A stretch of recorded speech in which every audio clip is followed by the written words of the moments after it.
Hello, my name is Juniper, and I'm 37 years old. I never thought I'd have a story like this to share, but here it is. Get ready, everyone, because it's quite a ride. One sunny afternoon, my in-laws, Margaret and Julian, came to our house after a long-awaited vacation. They had always wanted to visit America, and I was happy to have them stay with us. Since they lived in France, we didn't get to see them often. From the times we did spend together at family reunions and chatting online, I thought everything was fine between us. But I was wrong. Without me knowing, my mother-in-law and father-in-law were planning something bad to hurt my daughter and me, and I didn't realize it for a long time.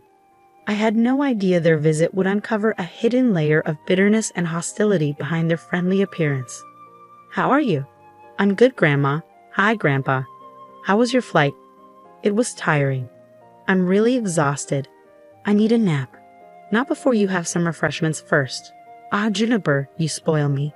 "Hello, Mom." "Hello, Dad. I'm glad to see you're doing well." Yes, my son. We made it. Thank God." "Hey, speak English, you two. We want to be part of the conversation too. This is just your cue to brush up on some French, dear." From this conversation, you'd think we were just a big, happy family. I thought so too. But what happened next will make you rethink those overly nice family members you have. You see, if it wasn't clear before, I'm married into a French family, taking on a new culture and language with my husband, Nicholas. While I hadn't become fluent in French, I knew enough to sense when something was wrong. Margaret and Julian always acted warm and loving when Nicholas was around, hiding their true feelings about me and my daughter, Ashley. I began to see their true colors when my husband went to work. As a housewife, I spent most of my days at home, taking care of our household and family. With my in-laws visiting, I made sure to be home so we could catch up. Ashley had just finished her freshman year of university and was home for the summer, so she and I finally had time to spend with our relatives. I hoped for a joyful and harmonious time together, filled with games, laughter, and truly getting to know each other better. At first, everything seemed fine, but as the days went by, I noticed a strange pattern. My in-laws started speaking exclusively in French, deliberately excluding Ashley and me. We tried to be polite and didn't say anything out of respect. One day, Ashley asked, "Mom, why are they always talking in French now?" "Oh, sweetheart, it's okay. That's the language they're most comfortable with, so we need to be understanding." "I get that, but it's happening all the time now. I thought we'd get to hang out with them and have a great time together." "We will, sweetie, we will. Let's just give them time to adjust to America. It must be a lot for them to handle, okay? It'll get better. I know it will." So Ashley and I dismissed it as just a harmless quirk. But as days turned into weeks and their conversations grew harsh whenever I entered the room, my suspicions deepened. It became clear they were intentionally isolating us, keeping secrets within their private French exchanges.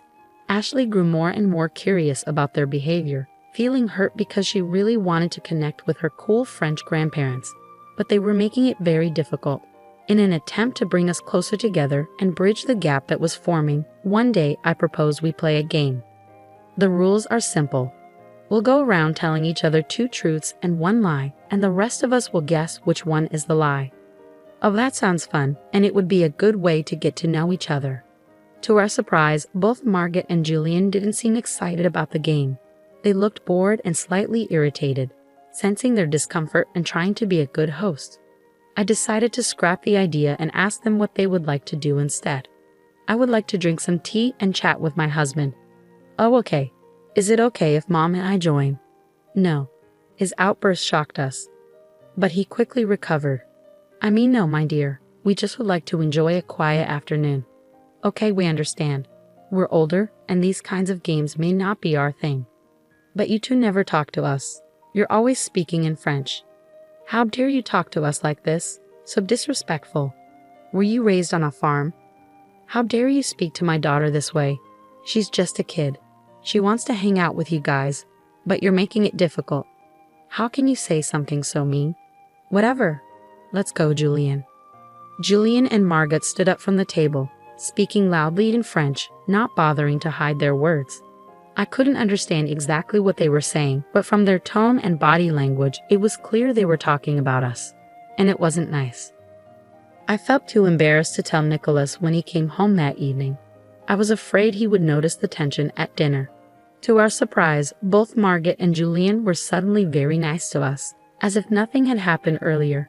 We were chatting as if we were one big happy family, but Ashley and I couldn't shake off the feeling that something wasn't right. Days later, fueled by curiosity and feeling betrayed, I decided to take action. While Margaret and Julian chatted in the living room, I discreetly reached for my phone and hit record. With shaking hands, I captured their voices and words, hoping to uncover the truth hidden in their secret conversations. After successfully recording their voices, I gained confidence. One day turned into 2, then 3, then 4, and soon I had collected recordings of their conversations spanning a week. I carefully gathered evidence, documenting whenever they spoke. I only had basic knowledge of French, so I couldn't understand everything they said. But as I listened repeatedly, I caught some rude words. I was afraid of what I might find if I translated everything, but I knew I had to uncover the truth. Luckily, I had a friend who spoke French. Camille was from Senegal and moved to the States as a baby. Although she grew up as an American, her immigrant parents made sure she could still speak her native language. She was the perfect person to help me decipher the information. I called her and asked her to come over. When she arrived, I took her to the back of the house so Margaret and Julian wouldn't see her. Camille and I found a moment alone outside to talk. I poured my heart out to her, sharing all the strange behavior and my growing suspicions. Camille was incredibly supportive, promising to help me uncover the truth. From what you're saying, it sounds like you're talking about some shady stuff. But don't worry, I'll do my best to help. Thanks, love. You're a lifesaver. Just being a best friend. As I played the audio for Camille, her face went pale, and she started trembling. Camille, what's wrong? I can't breathe. Panic attack. She was gasping loudly for air, and I started to feel scared too. I never expected her to be so overwhelmed by what she heard. Fear gripped me as I tried to calm her down, doing my best to provide comfort. I hurried inside to get a glass of water and helped her lie down in the cool shade to calm down. I served her and massaged her skin until her attack subsided. Thankfully, I managed to help her without raising suspicion from Margaret and Julian, who were probably still gossiping inside. Ashley happened to be near her bedroom window and overheard the commotion. Worried, she rushed downstairs to check on us. I explained what happened, telling her that I secretly recorded her grandparents, and it was so disturbing that it caused Camille to have a panic attack. We were both horrified by what we might uncover when Camille was ready to talk. Once she had fully recovered and was safe in my bedroom with Ashley, Camille apologized for her reaction. Don't you dare apologize. You did nothing wrong. What matters is that you're safe now. Julian and Margaret didn't see you. They're outside in the front lawn, so Ashley and I managed to bring you upstairs. You really scared us, Camille, but I'm relieved you're okay. I probably should have warned you about my panic and anxiety attacks, but I wasn't expecting to hear such awful information. Tell us, Camille, what were they saying? Camille took a deep breath and a sip of water before relaying what she heard on the recordings. Juniper, Ashley, there's no easy way to say this. It seems Margaret and Julian want to. They want to sell Ashley on the black market to some really awful people. Both Ashley's and my jaws dropped. We were shocked. What on earth? That's not all. They said they wanted to sell you to Juniper. They planned to fake your deaths in a car accident and make it look like your body's burned up in flames so there's no evidence. They thought they'd make a lot of money from Ashley because she's young. I feel sick. They were so cold and heartless about everything, you guys. Like I didn't care at all that they were going to sell you to such twisted people. That's why I had a panic attack. I'd never heard someone talk so openly about such a terrible crime. You can take a break if you need to, both of you. It's a lot to handle. Why are you crying? Aren't you sick, Mom? Of course I am, but right now, I'm just angry. They threatened to hurt you, Ashley, and for that, I will never forgive them. They said more awful things, but I'll spare us the details, at least for now. Camille, Ashley, and I felt extremely scared and sick. We couldn't believe we'd been living with criminals for a month. I was filled with rage. I wanted to confront them, but Camille stopped me. June, I understand you're upset, but you can't go down there and confront them. What do you mean? They threatened my daughter's life. I know Juniper. I just don't think it's safe for you to confront them without a plan. You live with these people. Who knows what they might do if they feel threatened? You're right. We have an advantage because we know their plans. We can't lose that. So what's the plan? We're getting out of here. What? Yes. Pack your essentials and lock your door, just in case. I'll do the same. Camille, help Ashley while I call Nicholas. Okay, we'll be back when we're ready. Once they left the room, I couldn't hold back my tears. I felt so overwhelmed by everything I had heard, but I was relieved to know the truth, even if it was painful. I called Nicholas and told him everything. I explained how his parents had been treating us, the rude outburst towards Ashley, and the recordings with Camille's translations. I'm sure you'll understand what they mean. Camille didn't give all the details, but enough to know we're not safe here. I'm taking Ashley to Camille's house after I finish packing, but I had to tell you everything. I know it's a lot to take in. Yeah, that's a lot. I'm sorry I didn't tell you sooner about the other stuff. I thought I could handle it. I didn't want to upset you. Let me listen to the audio, okay? I'll get back to you. We ended the call, and I continued packing, keeping an eye on the window to see if Margaret and Julian were still outside. When I finished packing, Camille and Ashley returned to my room. Just then, I received a call from Nicholas. He sounded extremely upset. Who wouldn't be after finding out their parents were criminals? He said we needed to leave immediately and that he'd meet us at Camille's place. We quietly got into the car parked in the garage and drove off. Margaret and Julian saw us leaving and called me, but I ignored the phone. Once we arrived at Camille's house, I called the police and directed them to Margaret and Julian's house. 30 minutes later, Nicholas arrived at Camille's place. We hugged and cried for a while Camille updated us on the police raid. The police had arrested Margaret and Julian. Nicholas explained that before coming to Camille's, he had stopped at the police station to give them the evidence I had sent digitally.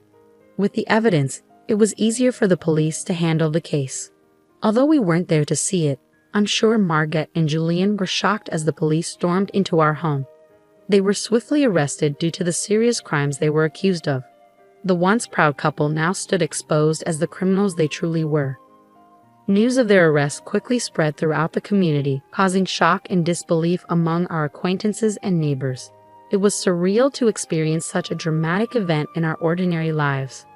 The revelation of their involvement in human trafficking shocked the town, destroying the image of respectability they had carefully crafted over the years. The legal proceedings were difficult, but the evidence I gathered helped build a strong case against them. Their actions were exposed in court, leaving no doubt about their guilt. The jury, horrified by their crimes, unanimously found them guilty on multiple charges related to human trafficking and conspiracy. As the judge delivered the verdict, there was a sense of relief and satisfaction in the courtroom. Margaret and Julian, once respected by Nicholas, Ashley, and me, now faced the consequences of their actions. They were sentenced to long prison terms and would also face trial in France, where laws regarding such crimes are stricter. This meant we wouldn't see them for a long time, and given their ages, they would likely spend the rest of their lives behind bars.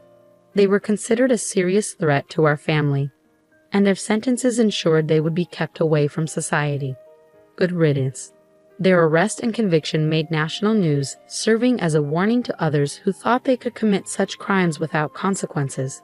It was a victory for justice and a reminder that everyone is accountable under the law. While the legal process dealt with their crimes, Ashley, Nicholas, and I focused on healing and rebuilding our lives. The betrayal by Margaret and Julian left lasting scars, especially for Nicholas. But we stood together, supporting each other as we navigated the aftermath of their arrest and worked to overcome the trauma we had endured. Our bond grew stronger through it all. Ashley, how are you feeling these days? You've shown incredible strength through everything, I asked, breaking the heavy silence that filled the room. Ashley took a moment to gather her thoughts before responding, her eyes reflecting a mixture of resilience and vulnerability. Honestly, Mom, some days are still really tough. But overall, I'm feeling better. Therapy has helped a lot, and expressing myself through art has been therapeutic. I still have moments of fear and doubt, but I'm learning to cope with them. Nicholas reached out, gently squeezing Ashley's hand in support. We're so proud of you, Ashley. You've handled this with such courage and grace. Remember, we're always here for you, no matter what. I nodded in agreement, feeling a swell of pride and love for my daughter. Yes, Ashley, we're here to support you every step of the way. We've come a long way, but there's still healing to be done. Let's continue to lean on each other and move forward together. With renewed determination and a shared sense of resilience, we embrace the challenges ahead, knowing that as a family, we could overcome anything. It hasn't been easy, Mom, but I'm making progress. Art has become my safe place, a way to express and let go of the pain, and therapy is helping me see things differently and trust again. We're so proud of you, Ashley. Your strength inspires us every day. We're here for you always. That's right, sweetheart. We're in this together, supporting and lifting each other up as we move forward. We've come a long way, and our future looks brighter. Thank you both. I don't know where I'd be without your love and support. We've faced challenges, but we've grown stronger. Now we have the chance to take back our lives and make a positive difference. Absolutely, my love. We've faced the darkest of times, but we've emerged stronger than ever. We won't let others' actions define us. Together, we'll build a future full of love, happiness, and fulfillment. We're a family, unbreakable. We've proven that. Let's keep supporting each other, healing, and building the life we deserve. We're stronger than ever, and will embrace every opportunity. The conversation was filled with a mix of emotions, from past pain to hopeful anticipation. As we continued our journey, we found comfort in each other, knowing we could overcome anything together and create a life of love and joy.